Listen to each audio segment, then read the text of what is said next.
श्रीशुक उवाच एवं व्यवसितो बुद्ध्या समाधाय मनोहृदि जजाप परमं जाप्यं प्राक्जन्मन्यशिक्षितं।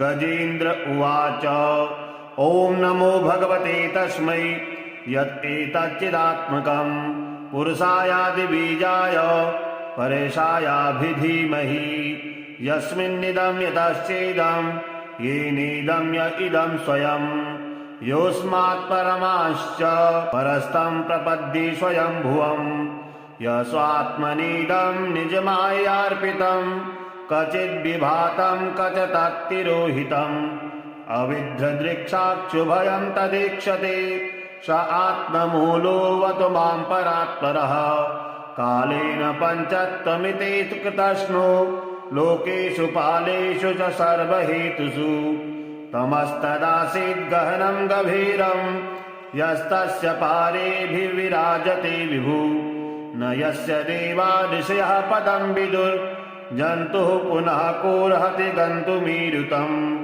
यथा नटस्याकृतिभिर्विचेष्टतो दुरत्ययानुक्रमणः समावतु दिदृक्षवो यस्य पदं सुमङ्गलं विमुक्तसङ्गा मुनयः सुसाधवः चरन्तलोकव्रतमव्रणं वने भूतात्मभूतासुहृदा समे गतिः न विद्यते यस्य च जन्म कर्म वा न नामरूपे गुणदोष एव वा तथापि लोकाप्ययसम्भवाय यः स्वमायया तान्यकालमृच्छति तस्मै नमः परेशाय ब्रह्मणेऽनन्तशक्तये अरूपायोरुरूपाय नमः आश्चर्यकर्मणे नमः आत्मप्रदीपाय साक्षिणे परमात्मने नमो गिरां विदूराय मनसश्चेतसामपि सत्त्वेन प्रतिलभ्याय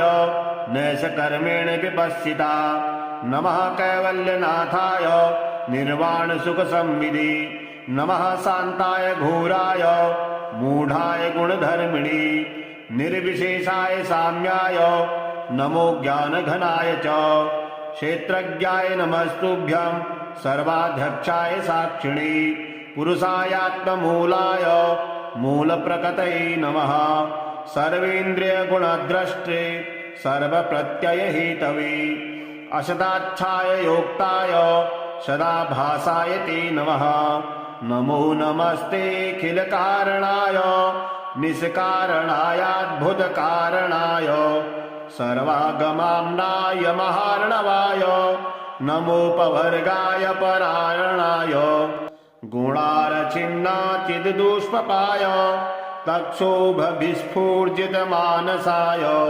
नैष्कर्म्यभावेन विवर्जितागम स्वयं प्रकाशाय नमस्करोमि माद्रिक्प्रपन्नपशुपाशविमोक्षणाय मुक्ताय भूरि करुणाय नमोलयाय स्वांसेन सर्वतनुभृन्मनसि प्रतीत प्रद्यग्दृशे भगवते बृहते नमस्ते आत्मात्मजातगृहवित्तजनेषु शक्ते दुष्प्राणप्रणाय गुणसङ्गविवर्जिताय मुक्तात्मभीश्वरहृदये परिभाविताय ज्ञानात्मने भगवते नमः ईश्वराय यं धर्मकामार्थविमुक्तकामा भजन्त इष्टां गतिमाप्नुवन्ति किं त्वाशिशोरात्यपि देहमव्ययं करोतु मे दद्भृदयो विमोक्षणम्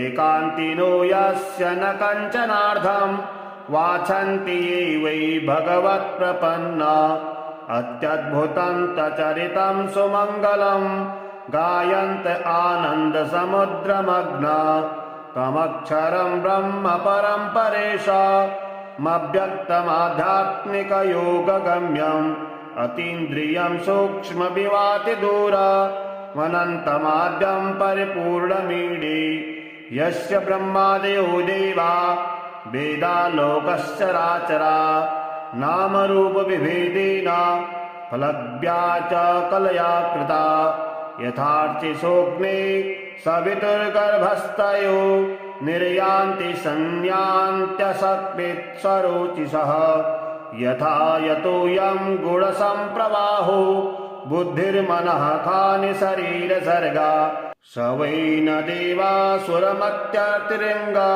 न स्त्री न शर्धो न पुमान जन्तु नायं गुणः कर्म न सन्न चासन् निधेशशेषो जयतादिशेषः जिजीविषेदाहमिहामुयाके मन्तर्बहिश्चावृत्तये भयोन्या इच्छामि कालेन तस्य विपल्लवास् तस्यात्मलोकावरुणस्य मोक्षम् सोऽहं विश्वसृजं विश्वं विश्ववेदसम् विश्वात्मजन्मजं ब्रह्म प्रणतोऽस्मि परं पदम् योगरन्धितकर्माणो हृदि योगविभावृते योगिनो यं प्रपश्यन्ति योगेशं तन्नतोऽस्म्यहम् नमो नमस्तुभ्यमसह्य वेग शक्तित्रयायाखिलधिगुणाय प्रपन्नपालाय दुरन्तशक्तये कदीन्द्रियाणाममनवाप्यवर्त्मने नायं वेद स्वमात्मानं यच्छक्त्याहं विधाहतं तं दुरत्यमाहात्म्यं भगवन्तमितोऽस्म्यहं।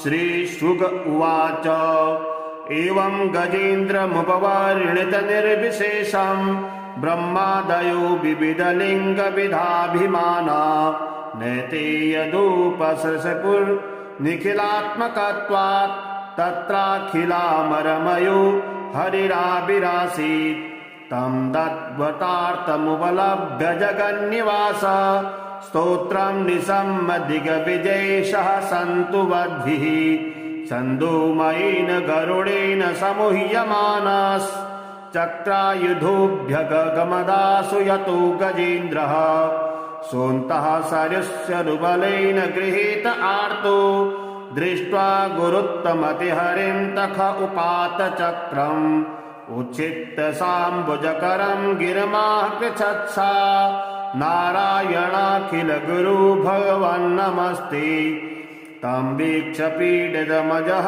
सहसावतीर्य सग्राहमाशु सरसः कृपयोज्जहार ग्राहाद्विपाटितमुखादरिणा गजेन्द्रं तं पश्यतां हरिरमुमुच दुस्त्रियाणाम् एवं व्यवसितो बुद्ध्या समाधाय मनोहृदि जजाप परमं जाप्यं प्राक्जन्मन्युशिक्षितं गजेन्द्र उवाच ॐ नमो भगवते तस्मै यत्एतच्चिदात्मकं पुरुषायादिबीजाय परेशायाभिधीमहि यस्मिन्निदं यतश्चेदं येनेदं य इदं स्वयं योऽस्मात् परमाश्च परस्तं प्रपद्ये स्वयंभुवम् यस्वात्मनीदं निजमायार्पितं क्वचिद्विभातं क्वचित्तिरोहितम् अविद्रदृक्षाक्षुभयं तदीक्षते स आत्ममूलोऽवतु मां परात्परः कालेन पञ्चत्वमिति कृतस्नो लोकेषु पालेषु च सर्वहेतुषु तमस्तदासीद् गहनं गभीरं यस्तस्य पारेभिर्विराजते विभु न यस्य देवा ऋषयः पदं विदुर्जन्तुः पुनः कोऽर्हति गन्तुमीरुतम् यथा नटस्याकृतिभिर्विचेष्टतो दुरत्ययानुक्रमणः समावतु दिदृक्षवो यस्य पदं सुमङ्गलं विमुक्तसङ्गा मुनयः सुसाधवः चरन्तलोकव्रतमव्रणं वने भूतात्मभूताश्रिहृदा समे गतिः न विद्यते यस्य च जन्म कर्म वा न नाम रूपे गुणदोष एव वा तथापि लोकाप्ययसम्भवाय यः स्वमाययातान्यकालमृच्छति तस्मै नमः परेशाय ब्रह्मणेऽनन्तशक्तये अरूपायोरुरूपाय नमः आश्चर्यकर्मणे नमः आत्मप्रदीपाय साक्षिणे परमात्मने नमो गिरां विदूराय मनसश्चेतसामपि सत्त्वेन प्रतिलभ्याय नैष कर्मेण विपश्चिता नमः कैवल्यनाथाय निर्वाणसुखसंविदे नमः शान्ताय घोराय मूढाय गुणधर्मिणे निर्विशेषाय साम्याय नमो ज्ञानघनाय च क्षेत्रज्ञाय नमस्तुभ्यं सर्वाध्यक्षाय साक्षिणे पुरुषायात्ममूलाय मूलप्रकृतये नमः सर्वेन्द्रियगुणद्रष्टे सर्वप्रत्ययहेतवे असदाच्छाय योक्ताय सदाभासाय ते नमः नमो नमस्तेऽखिलकारणाय निष्कारणायाद्भुतकारणाय सर्वागमाम्नाय महार्णवाय नमोपवर्गाय परायणाय गुणारचिन्नाचिद्दुष्पपाय तक्षोभविस्फूर्जितमानसाय नैष्कर्म्यभावेन विवर्जितागम स्वयं प्रकाशाय नमस्करोमि माद्रिक्प्रपन्नपशुपाशविमोक्षणाय मुक्ताय भूरि करुणाय नमोलयाय स्वांसेन सर्वतनुभृन्मनसि प्रतीत प्रत्यग्दृशे भगवते बृहते नमस्ते आत्मात्मजातगृहवित्तजनेषु शक्ते दुष्प्राणप्रणाय गुणसङ्गविवर्जिताय मुक्तात्मभिः स्वहृदये परिभाविताय ज्ञानात्मने भगवते नमः ईश्वराय यं धर्मकामार्थविमुक्तकामा भजन्त इष्टां गतिमाप्नुवन्ति किं त्वाशिशोरात्यपि देहमव्ययं करोतु मे दद्भृदयो विमोक्षणम् एकान्तिनो यस्य न कञ्चनार्थं वाछन्ति ये वै भगवत्प्रपन्ना अत्यद्भुतं तचरितं सुमङ्गलं गायन्त आनन्दसमुद्रमग्ना तमक्षरं ब्रह्म परं परेशामव्यक्तमाध्यात्मिकयोगगम्यम् अतीन्द्रियं सूक्ष्मविवातिदूरमनन्तमाद्यं परिपूर्णमीडे यस्य ब्रह्मादयो देवा वेदालोकश्चराचरा नामरूपविभेदेन फलज्ञा च कलया कृता यथार्चिसोऽग्ने सवितुर्गर्भस्थयो निर्यान्ति संयान्त्यसकृत्स्वरोचिषः यथा यतोऽयं गुणसम्प्रवाहो बुद्धिर्मनः खानि शरीरसर्गा स वै न देवासुरमत्यतिरिङ्गा न स्त्री न शर्ढो न पुमान जन्तु नायं गुणः कर्म न सन्न चासन् निधेशशेषो जयतादिशेषः जिजीविषेणाहमिहामुयाके मन्तर्बहिश्चावृत्तये भयोन्या इच्छामि कालेन तस्य विपल्लवस्तस्यात्मलोकावरुणस्य मोक्षम् सोऽहं विश्वसृजं विश्वमविश्वं विश्ववेदसं विश्वात्मजन्मजं ब्रह्म प्रणतोऽस्मि परं पदम् योगरन्धितकर्माणो हृदि योगविभावृते योगिनो यं प्रपश्यन्ति योगेशं तन्नतोऽस्म्यहम् नमो नमस्तुभ्यमसह्यवेग शक्तित्रयायाखिलधिगुणाय प्रपन्नपालाय दुरन्तशक्तये कदीन्द्रियाणाममनवाप्यवर्त्मने नायं वेद स्वमात्मानं यच्छक्त्याहं विधाहतं तं दुरत्यमाहात्म्यं भगवन्तमितोऽस्म्यहं श्रीशुक उवाच एवं गजेन्द्रमुपवर्णितनिर्विशेषं ब्रह्मादयो विविधलिङ्गविधाभिमाना नैते यदुपसृशपुर्निखिलात्मकत्वात् तत्राखिलामरमयो हरिराविरासीत् तं तद्वतार्थमुपलभ्य जगन्निवास स्तोत्रं निशम्मदिग्विजयेशः सन्तु वद्भिः छन्दोमयेन गरुडेन समूह्यमानश्चक्रायुधोऽभ्यगमदासु यतो गजेन्द्रः सोऽन्तः सरस्वरुबलेन गृहीत आर्तो दृष्ट्वा गुरुत्तमतिहरिं तख उपात चक्रम् उच्छित्तसाम्बुजकरं गिरिमाकृच्छत्सा नारायणाखिलगुरु भगवन्नमस्ते। तं वीक्ष्य पीडितमजः सहसावतीर्य सग्राहमाशु सरसः कृपयोज्जहार। ग्राहाद्विपाटितमुखादरिणा गजेन्द्रं तं पश्यतां हरिरमुमुच दुस्त्रियाणाम्। एवं व्यवसितो बुद्ध्या समाधाय मनोहृदि जजाप परमं जाप्यं प्राक्जन्मन्युशिक्षितं। गजेन्द्र उवाच ॐ नमो भगवते तस्मै यत् एतच्चिदात्मकं पुरुषायादिबीजाय परेशायाभिधीमहि।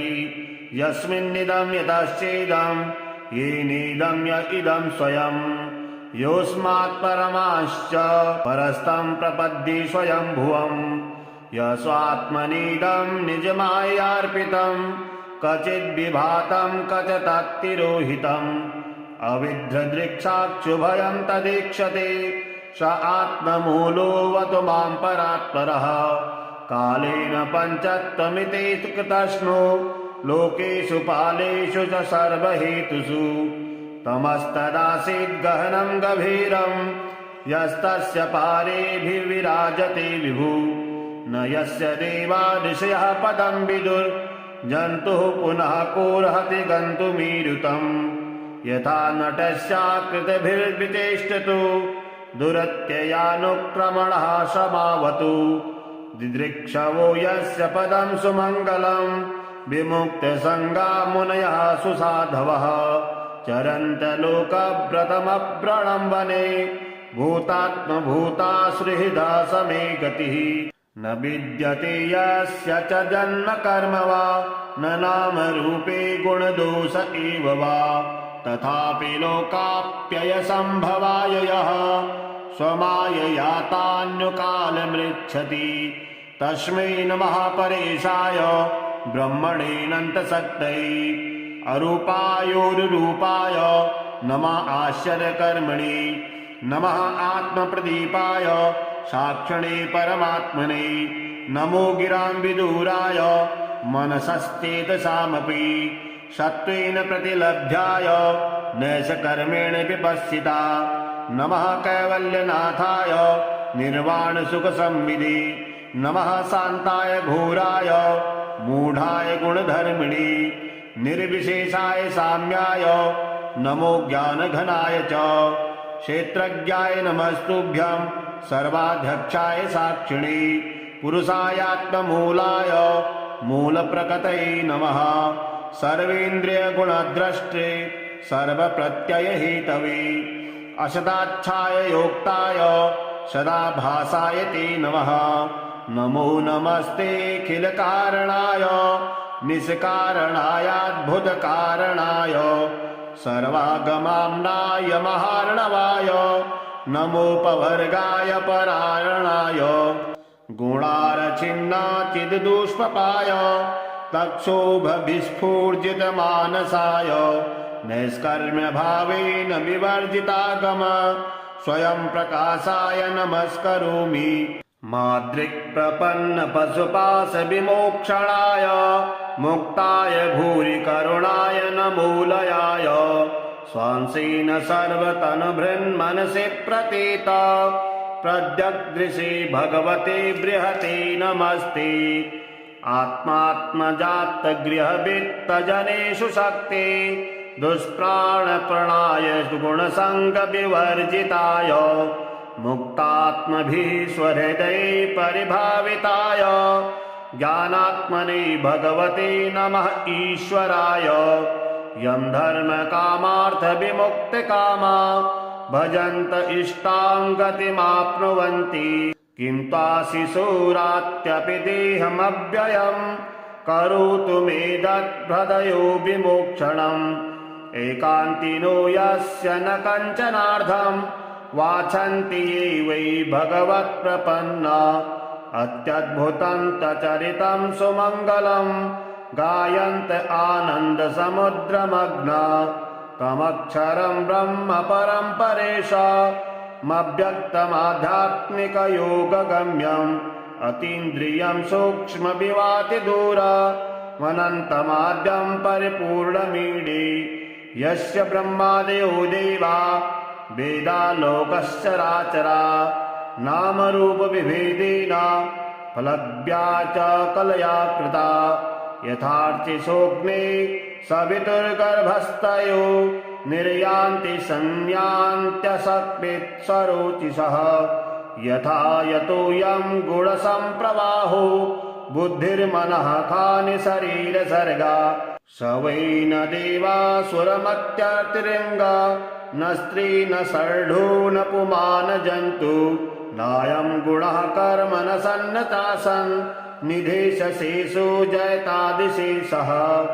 जिजीविषेणाहमिहामुयाके मन्तर्बहिश्चावृत्तये भयोन्या इच्छामि कालेन तस्य विपल्लवस्तस्यात्मलोकावरुणस्य मोक्षम् सोऽहं विश्वसृजं विश्वमविश्वं विश्ववेदसं विश्वात्मजन्मजं ब्रह्म प्रणतोऽस्मि परं पदम् योगरन्धितकर्माणो हृदि योगविभावृते योगिनो यं प्रपश्यन्ति योगेशं तन्नतोऽस्म्यहम् नमो नमस्तुभ्यमसह्यवेग शक्तित्रयायाखिलधिगुणाय प्रपन्नपालाय दुरन्तशक्तये कदीन्द्रियाणाममनवाप्यवर्त्मने नायं वेद स्वमात्मानं यच्छक्त्याहं विधाहतं तं दुरत्यमाहात्म्यं भगवन्तमितोऽस्म्यहं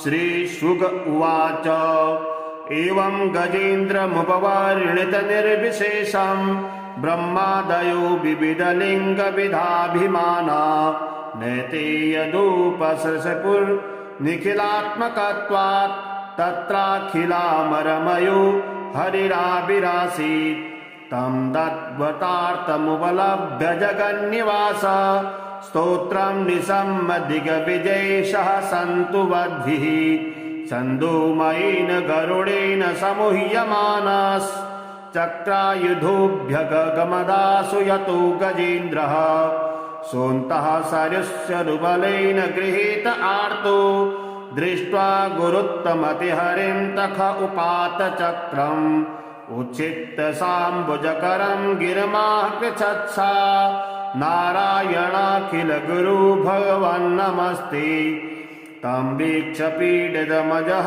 सहसावतीर्य सग्राहमाशु सरसः कृपयोज्जहार ग्राहाद्विपाटितमुखादरिणा गजेन्द्रं तं पश्यतां हरिरमुमुच दुस्त्रियाणाम् एवं व्यवसितो बुद्ध्या समाधाय मनोहृदि जजाप परमं जाप्यं प्राक्जन्मन्युशिक्षितं गजेन्द्र उवाच ॐ नमो भगवते तस्मै यत् एतच्चिदात्मकं पुरुषायादिबीजाय परेशायाभिधीमहि यस्मिन्निदं यतश्चेदं येनेदं य इदं स्वयं योऽस्मात् परमाश्च परस्तं प्रपद्ये स्वयंभुवम् यस्वात्मनीदं निजमायार्पितं क्वचिद्विभातं क्वचित्तिरोहितम् अविद्रदृक्षाक्षुभयं तदीक्षते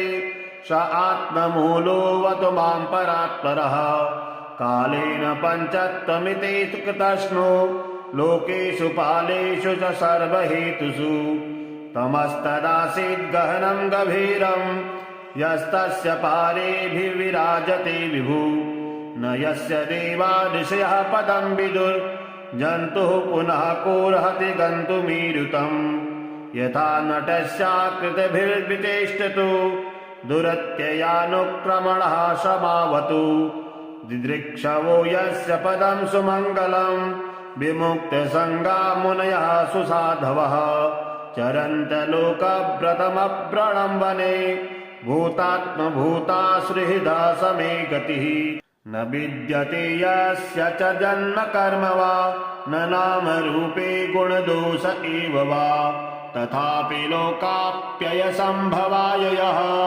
स्वमायया तान्युकालमृच्छति तस्मै नमः परेशाय ब्रह्मणेऽनन्तशक्तये अरूपायोरुरूपाय नमः आश्चर्यकर्मणे नमः आत्मप्रदीपाय साक्षिणे परमात्मने नमो गिराम्बिदूराय मनसश्चेतसामपि सत्त्वेन प्रतिलभ्याय नैषकर्मेण विपश्चिता नमः कैवल्यनाथाय निर्वाणसुखसंविदे नमः शान्ताय घोराय मूढाय गुणधर्मिणे निर्विशेषाय साम्याय नमो ज्ञानघनाय च क्षेत्रज्ञाय नमस्तुभ्यं सर्वाध्यक्षाय साक्षिणे पुरुषायात्ममूलाय मूलप्रकृतये नमः सर्वेन्द्रियगुणद्रष्टे सर्वप्रत्ययहेतवे असदाच्छाय योक्ताय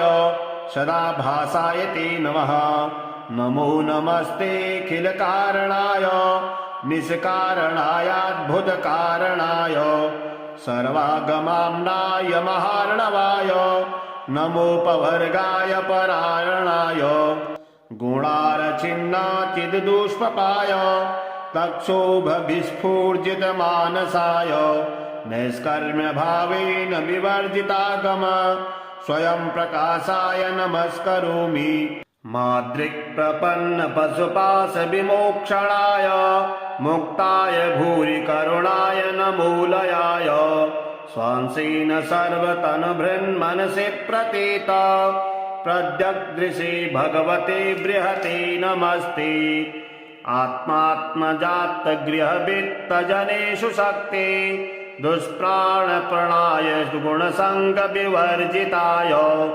मुक्तात्मभिः स्वहृदये परिभाविताय ज्ञानात्मने भगवते नमः ईश्वराय यं धर्मकामार्थविमुक्तकामा भजन्त इष्टां गतिमाप्नुवन्ति किं ताशिशूरात्यपि देहमव्ययं करोतु मे दद्भृदयो विमोक्षणम् एकान्तिनो यस्य न कञ्चनार्थं वाछन्ति ये वै भगवत्प्रपन्ना अत्यद्भुतं तचरितं सुमङ्गलं गायन्त आनन्दसमुद्रमग्ना तमक्षरं ब्रह्म परं परेशामव्यक्तमाध्यात्मिकयोगगम्यम् अतीन्द्रियं सूक्ष्मविवातिदूरमनन्तमाद्यं परिपूर्णमीडे यस्य ब्रह्मादयो देवा वेदालोकश्चराचरा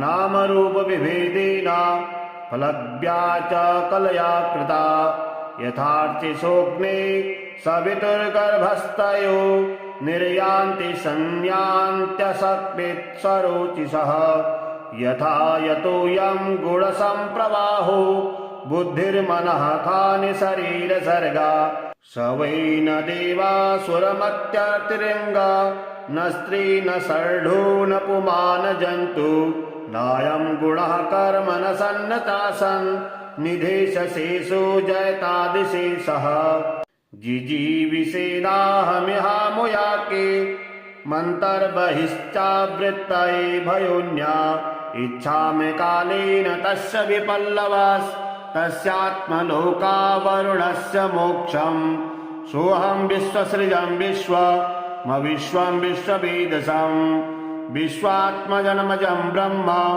प्रणतोऽस्मि परं पदम् योगरन्धितकर्माणो हृदि योगविभावृते योगिनो यं प्रपश्यन्ति योगेशं तन्नतोऽस्म्यहम् नमो नमस्तुभ्यमसह्यवेग शक्तित्रयायाखिलधिगुणाय प्रपन्नपालाय दुरन्तशक्तये कदीन्द्रियाणाममनवाप्यवर्त्मने नायं वेद स्वमात्मानं यच्छक्त्याहं विधाहतं तं दुरत्यमाहात्म्यं भगवन्तमितोऽस्म्यहम् श्रीशुक उवाच एवं गजेन्द्रमुपवर्णितनिर्विशेषं ब्रह्मादयो विविधलिङ्गविधाभिमाना नैते यदुपसृशपुर्निखिलात्मकत्वात् तत्राखिलामरमयो हरिराविरासीत् तं तद्वतार्थमुपलभ्य जगन्निवास स्तोत्रं निसम्मदिग्विजयेशः सन्तु वद्भिः छन्दोमयेन गरुडेन समूह्यमानश्चक्रायुधोऽभ्यगमदासु यतो गजेन्द्रः सोऽन्तः सरस्वरुबलेन गृहीत आर्तो दृष्ट्वा गुरुत्तमतिहरिं तख उपात चक्रम् उच्छित्त साम्बुजकरं गिरिमाः पृच्छत्सा नारायणाखिल गुरु भगवन्नमस्ते तं वीक्ष्य पीडितमजः सहसावतीर्य सग्राहमाशु सरसः कृपयोज्जहार ग्राहाद्विपाटितमुखादरिणा गजेन्द्रं तं पश्यतां हरिरमुमुच दुस्त्रियाणाम् एवं व्यवसितो बुद्ध्या समाधाय मनोहृदि जजाप परमं जाप्यं प्राक्जन्मन्युशिक्षितं गजेन्द्र उवाच ॐ नमो भगवते तस्मै यत् एतच्चिदात्मकं पुरुषायादिबीजाय परेशायाभिधीमहि यस्मिन्निदं यतश्चेदं येनेदं य इदं स्वयं योऽस्मात् परमाश्च परस्तं प्रपद्ये स्वयंभुवम् यस्वात्मनीदं निजमायार्पितं क्वचिद्विभातं क्वच तत्तिरोहितम् अविद्रदृक्षाक्षुभयं तदीक्षते स आत्ममूलोऽवतु मां परात्परः कालेन पञ्चत्वमिते कृतस्नो लोकेषु पालेषु च सर्वहेतुषु तमस्तदासीद् गहनं गभीरं यस्तस्य पारेभिर्विराजते विभु न यस्य देवा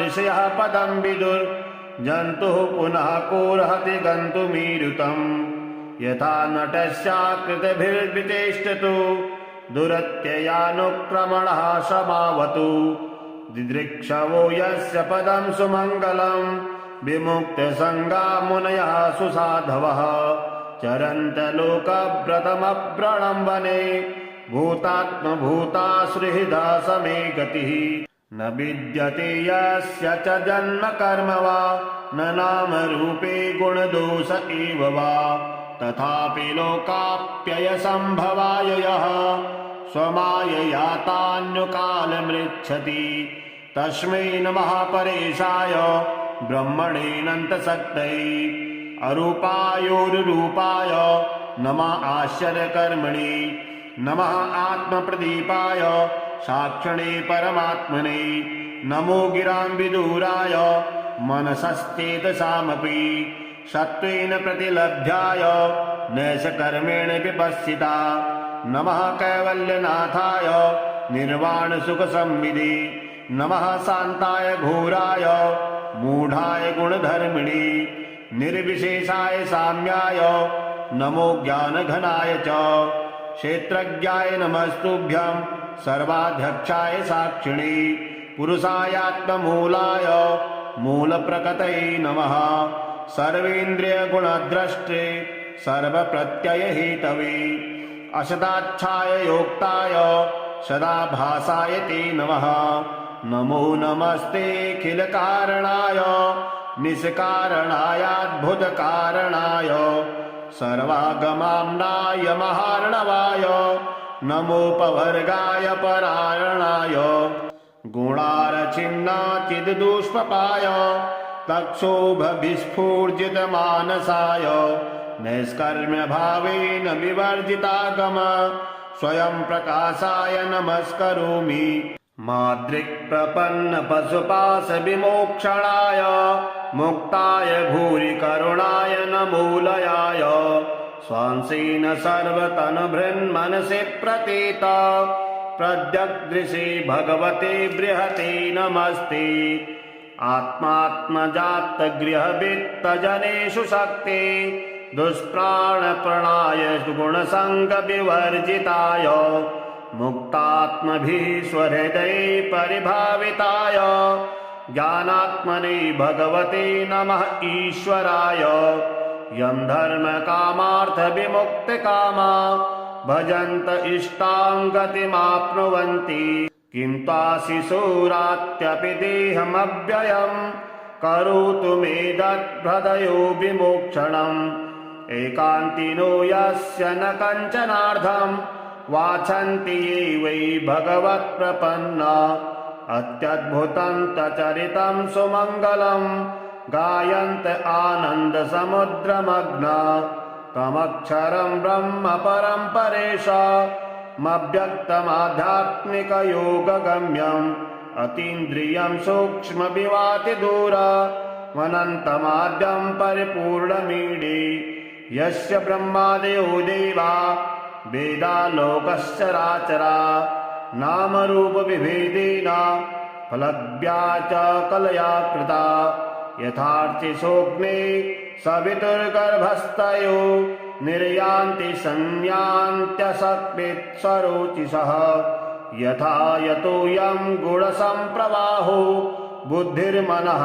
खानि शरीरसर्गा स वै न देवासुरमत्यतिरङ्गा न स्त्री न शर्ढो न पुमान जन्तु नायं गुणः कर्म न सन्नतासन् निधेशशेषो जयतादिशेषः जिजीविषेणाहमिहामुयाके मन्तर्बहिश्चावृत्तये भयोन्या इच्छामि कालेन तस्य विपल्लवास्तस्यात्मलोकावरुणस्य मोक्षम् सोऽहं विश्वसृजं विश्वं विश्ववेदसम् विश्वात्मजन्मजं ब्रह्म प्रणतोऽस्मि परं पदम् योगरन्धितकर्माणो हृदि योगविभावृते योगिनो यं प्रपश्यन्ति योगेशं तन्नतोऽस्म्यहम् नमो नमस्तुभ्यमसह्यवेग शक्तित्रयायाखिलधिगुणाय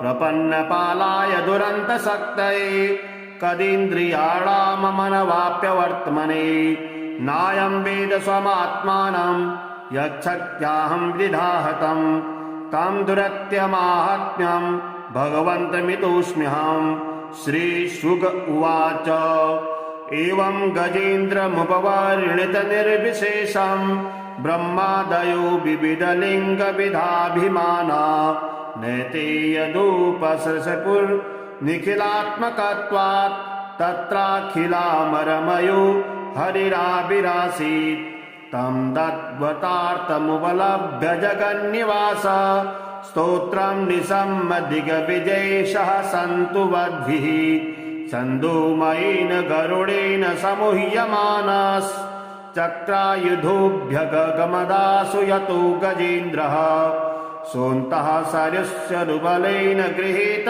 आर्तो दृष्ट्वा गुरुत्तमतिहरिं तख उपात चक्रम् उच्छित्त साम्बुजकरं गिरिमाः पृच्छत्सा नारायणाखिल गुरु भगवन्नमस्ते तं वीक्ष्य पीडितमजः सहसावतीर्य सग्राहमाशु सरसः कृपयोज्जहार ग्राहाद्विपाटितमुखादरिणा गजेन्द्रं तं पश्यतां हरिरमुमुच दुस्त्रियाणाम् एवं व्यवसितो बुद्ध्या समाधाय मनोहृदि जजाप परमं जाप्यं प्राक्जन्मन्युशिक्षितम् गजेन्द्र उवाच ॐ नमो भगवते तस्मै यत्तेतच्चिदात्मकम् पुरुषायादिबीजाय परेशायाभिधीमहि यस्मिन्निदं यतश्चेदं येनेदं य इदं स्वयं योऽस्मात् परमाश्च परस्तं प्रपद्ये स्वयंभुवम् यस्वात्मनीदं निजमायार्पितं क्वचिद्विभातं क्वचित्तिरोहितम् अविद्रदृक्षाक्षुभयं तदीक्षते स आत्ममूलोऽवतु मां परात्परः कालेन पञ्चत्वमितेषु कृतस्नो लोकेषु पालेषु च सर्वहेतुषु तमस्तदासीद् गहनं गभीरं यस्तस्य पारेभिर्विराजते विभु न यस्य देवा ऋषयः पदं विदुर् जन्तुः पुनः कोर्हति गन्तुमीरुतम् यथा नटस्याकृतिभिर्विचेष्टतु दुरत्ययानुक्रमणः समावतु दिदृक्षवो यस्य पदं सुमङ्गलं विमुक्तसङ्गा मुनयः सुसाधवः चरन्त लोकव्रतमव्रणं वने भूतात्मभूता सुहृदा समे गतिः न विद्यते यस्य च जन्म कर्म वा न नाम रूपे गुणदोष एव वा तथापि लोकाप्ययसम्भवाय यः स्वमायया तान्युकालमृच्छति तस्मै नमः परेशाय ब्रह्मणेऽनन्तशक्तये अरूपायोरुरूपाय नमः आश्चर्यकर्मणे नमः आत्मप्रदीपाय साक्षिणे परमात्मने नमो गिराम्बिदूराय मनसश्चेतसामपि सत्त्वेन प्रतिलभ्याय नैषकर्मेण विपश्चिता नमः कैवल्यनाथाय निर्वाणसुखसंविदे नमः शान्ताय घोराय मूढाय गुणधर्मिणे निर्विशेषाय साम्याय नमो ज्ञानघनाय च क्षेत्रज्ञाय नमस्तुभ्यं सर्वाध्यक्षाय साक्षिणे पुरुषायात्ममूलाय मूलप्रकृतये नमः सर्वेन्द्रियगुणद्रष्टे सर्वप्रत्ययहेतवे असदाच्छाय योक्ताय सदाभासाय ते नमः नमो नमस्तेऽखिलकारणाय निष्कारणायाद्भुतकारणाय सर्वागमाम्नाय महार्णवाय नमोपवर्गाय परायणाय गुणारचिन्नाचिद्दुष्पपाय तक्षोभविस्फूर्जितमानसाय नैष्कर्म्यभावेन विवर्जितागम स्वयं प्रकाशाय नमस्करोमि माद्रिक्प्रपन्नपशुपाशविमोक्षणाय मुक्ताय भूरि करुणाय नमोलयाय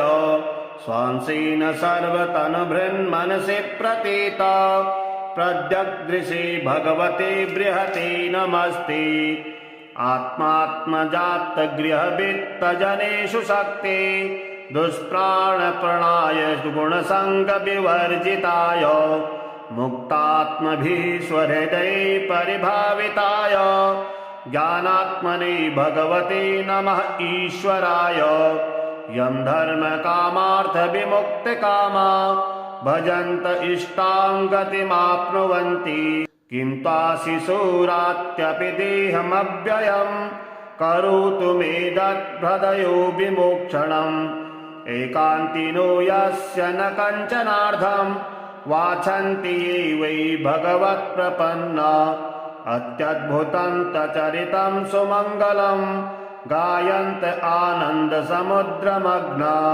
तमक्षरं ब्रह्म परं परेशामव्यक्तमाध्यात्मिकयोगगम्यम् अतीन्द्रियं सूक्ष्मविवातिदूरमनन्तमाद्यं परिपूर्णमीडे यस्य ब्रह्मादयो देवा वेदालोकश्चराचरा नामरूपविभेदेन फलज्ञा च कलया कृता यथार्चिसोऽग्ने सवितुर्गर्भस्थयो निर्यान्ति संयान्त्यसक्वित्सरोचिषः यथा यतोऽयं गुणसम्प्रवाहो बुद्धिर्मनः खानि शरीरसर्गा स वै न देवासुरमत्यतिरङ्गा न स्त्री न सर्ढो न पुमान जन्तु नायं गुणः कर्म न सन्नतासन् निधेशशेषो जयतादिशेषः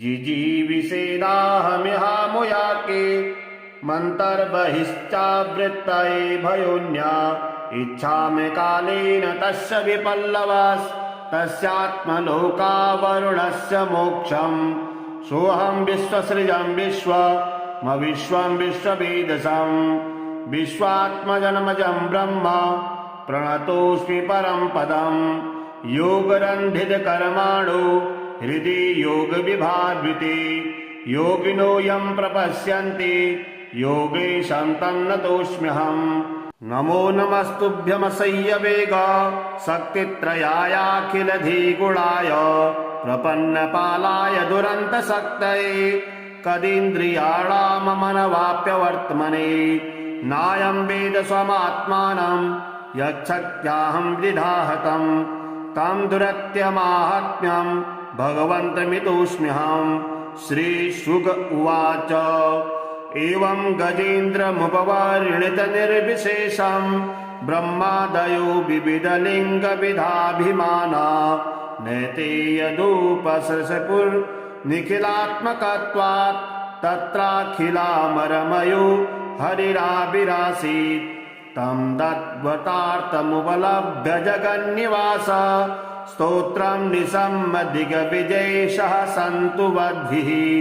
छन्दोमयेन गरुडेन समूह्यमानश्चक्रायुधोऽभ्यगमदासु यतो गजेन्द्रः। सोऽन्तः सरस्वरुबलेन गृहीत आर्तो दृष्ट्वा गुरुत्तमतिहरिं तख उपात चक्रम्। उच्छित्त साम्बुजकरं गिरमाः पृच्छत्सा नारायणाखिल गुरु भगवन्नमस्ते। तं वीक्ष्य पीडितमजः सहसावतीर्य सग्राहमाशु सरसः कृपयोज्जहार। ग्राहाद्विपाटितमुखादरिणा गजेन्द्रं तं पश्यतां हरिरमुमुच दुस्त्रियाणाम्।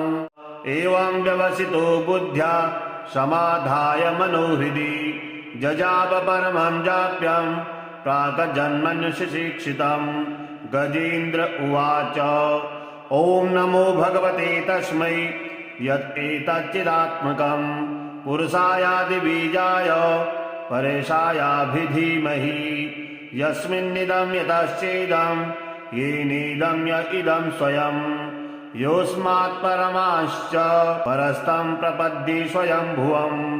यस्वात्मनीदं निजमायार्पितं क्वचिद्विभातं क्वच तत्तिरोहितम्। अविद्रदृक्षाक्षुभयं तदीक्षते स आत्ममूलोऽवतु मां परात्परः। कालेन पञ्चत्वमितेषु कृतस्नो लोकेषु पालेषु च सर्वहेतुषु। तमस्तदासीद् गहनं गभीरं यस्तस्य पारेभिर्विराजते विभु। न यस्य देवा ऋषयः पदं विदुर् जन्तुः पुनः कोऽर्हति गन्तुमीरुतम्। यथा नटस्याकृतिभिर्विचेष्टतो दुरत्ययानुक्रमणः समावतु। दिदृक्षवो यस्य पदं सुमङ्गलं विमुक्तसङ्गा मुनयः सुसाधवः। चरन्त लोकव्रतमव्रणं वने भूतात्मभूतासुरहृदा समे गतिः। न विद्यते यस्य च जन्म कर्म वा न नाम रूपे गुणदोष एव वा।